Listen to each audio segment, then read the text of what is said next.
با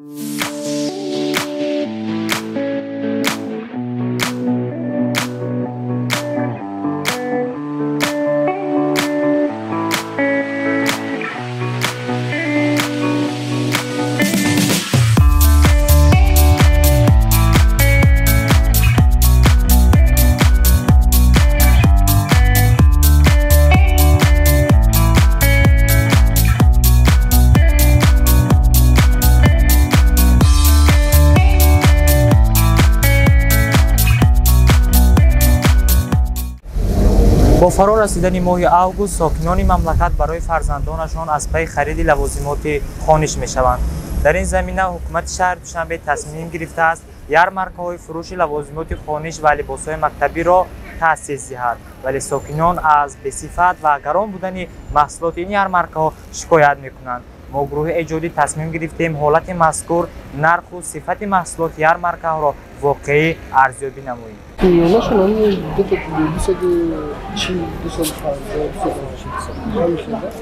Ayda qiymat çalmasın. Ayda qiymat çalmasın. Ayda arzon şam. Ayda arzon şamasın. Milyonlar şamya. Ayda arzon olmasın. Konkret koşuyor. Ben ya bu 3 dakika geçiyorum. Ben kahveşe yerim. İşler kuruyorum. Ben emediyorum bu tarih serisi daha bırakıyorum.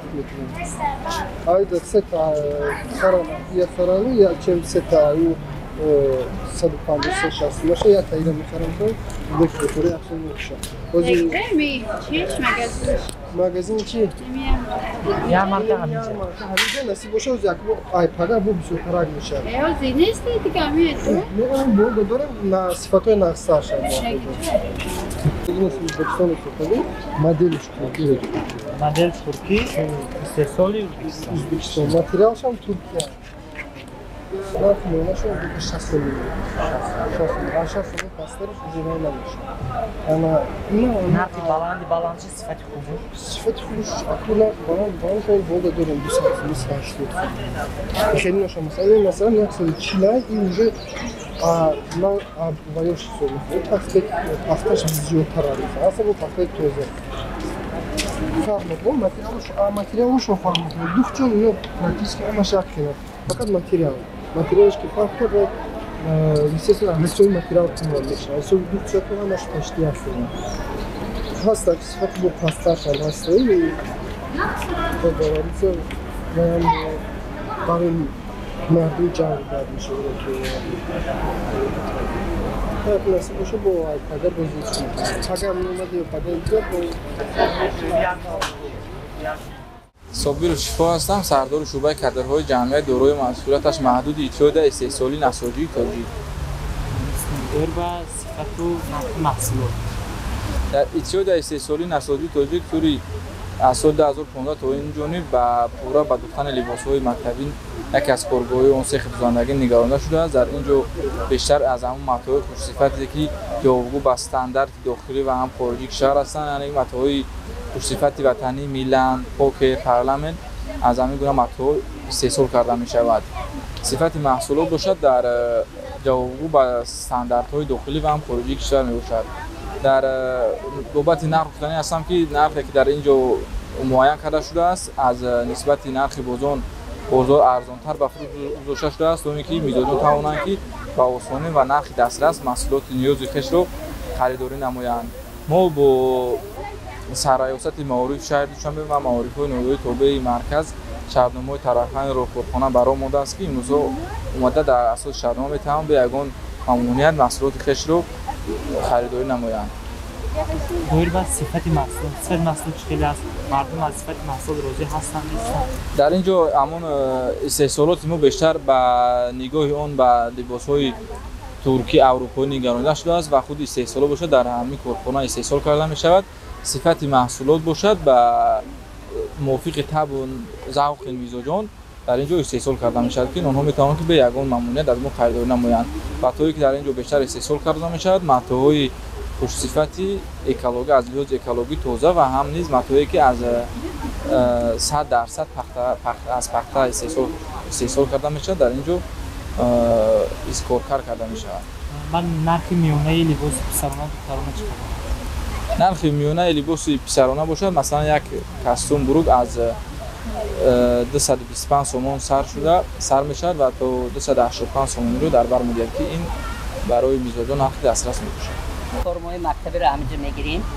ай бачаҳо розиян ай корошон. ай формаю ай ваю. сифату нархи маҳсулот чӣ хел аст? Мешавад. Назарра сай. арзишаш камтар арзонтар яче аз бозор дида. Созан ҳаст. шумо қонеъ ҳастед аз ҳамин? Қонеъ бо гирифтем се мана сумка гирифтем. ҷузувдон ва туфлиҳо харидем. Мана бо инҷа маҳсулоти дафтару қаламу вай мехарем. ҳамин розием.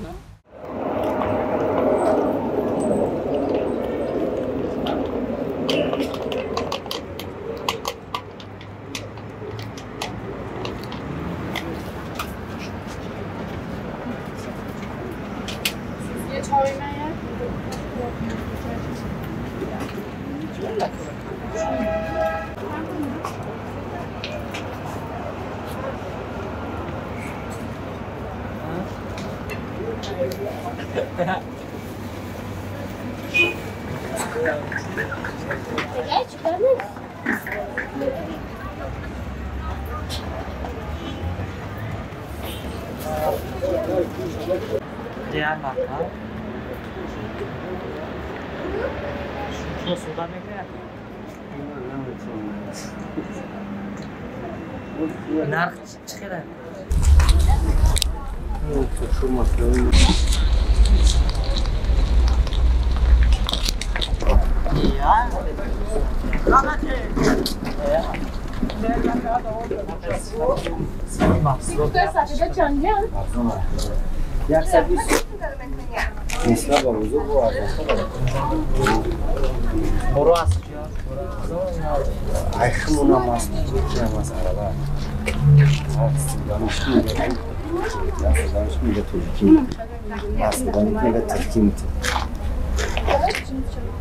Kadınmış arzuna da kadınmış. Arzun, Ahmet, çiftun arzun şu.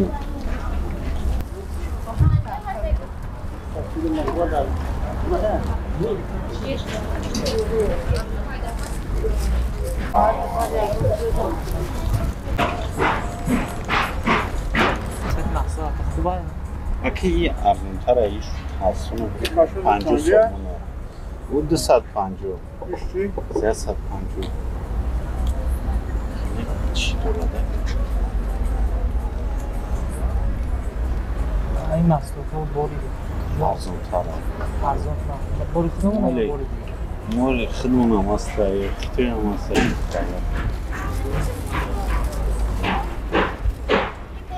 ما اومد ایلیوس خیلی صاحبکاری همین بزرگ اینجا در یارمارکا داریم لباسای ارزون در پره صفاتای بلندش در پره مغازینی خدمونده نیو هستن کاستوم و بروکای صفاتای خوبان 350 سومون با هستای 150 سومون با هستای 200 سومون با هستای 100 سومون با هستای خیلی 80 ایمی 80 بلوه صفت محصولات چخیل است و بعد صفت خدمون تکستیل هستای ازبکستان هستای مال خیتوی هستای مال ترکیه هستای صفتشون خیلی صفتای نقص هم هستای با چیش هم هستای پرستایش هم هستای 80 سومونه و چیزاشون با صفتای پسته یوش با بلندتره کمتره بلندتره آدم میدم مردم واکنش نمیکنم برای نرخ خیلی یه خیلودام این واسه که زورش میرسه 350 سومونه میگیره یه خیلودام 250 سومونه یه خیلودام 150 سومونه یه خیلودام 80 سومونه میگیره چند خیلی نرخه جدا چند همون صفته کدومش چه خیلی شب بگیره ما از یارمارکه‌های مکتبی مرکز سودای صدبرگ نساجی تاجیک و بازار گنجینه دیدن نمودیم مشاهده ها نشان داد که در نساجی تاجیک خریداران بیشتر ساکنان بیشتر دیده می شود و آنها پس از خریداری محصولات چک آن را دریافت کرده به مکتب ها برده فرزندان خود را می سپارند. در مرکز سودای صدبرگ و بازار گنجینه از بس که نو به فعالیت ما یارمارکه آغاز کردن ساکنان کم دیده می شود. ساکنان باشند برخی نظری آنها با نرخ و صفت محصولات راضی هستند و شخصانی که از نرخ و صفت محصولات راضی نیستند از گفتن نام خود و ثبت ویدیویی خودداری نمودند. مسئولین یارمارکه ها و سوداگران باشند میگویند که آنها محصولات را تنها با درخواست خود خریداران و با طلبات خود خریداران пешниҳод мегардонем ва мувофиқи шароити онҳо маҳсулотро ба онҳо пешкаш менамоем. Идибек Саид, Нуриддин Шамсиддин, Душанбе, Пресса ТG.